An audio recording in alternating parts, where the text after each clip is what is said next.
काउन्सिलांत आणि काणकोणकारांनी आमकां जी रिक्वेस्ट केल्या की बाब संजय बांदेकर माजी मंत्री माजी आमदार हांच्यांनी ही जागा ऑक्युपाय केल्ली तांचें नांव दिवपाक जाय अशी तांची आस्त आसा।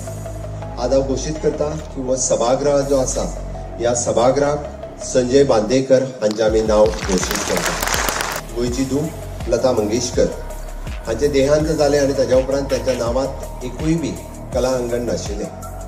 गोंयकारांक दिसता की वेगवेगळ्या महाराष्ट्रांत आसतले देशभर आसतले लता मंगेशकरांच्या नांवांत वेगवेगळी कला मंदिरां जातात वेगवेगळी। आणि हांवें त्याच खातीर म्हणजे मानाधीक सभापती बाब रमेश तवडकर हांकां विचारलें आनी निश्चितच आमी सरकारांत ऑलरेडी डिसिजन पयलीं घेतलेलें की ह्या रवींद्र भवनात आमी लता मंगेशकर कला अंगण हे नांव घोशीत करता हाचेंय तुमी स्वागत करता। काणकोणकारांच्या मदीं लता मंगेशकरा सारखे असेच कलाकार निर्माण जावचे, संजय बांदेकरा सारखे असेच सोशल वर्कर आणि कलाकार या दोन्ही हातूंतल्यान तयार जावचे होच सरकाराचो ध्येय आसा, होच सरकाराचो उद्देश आसा।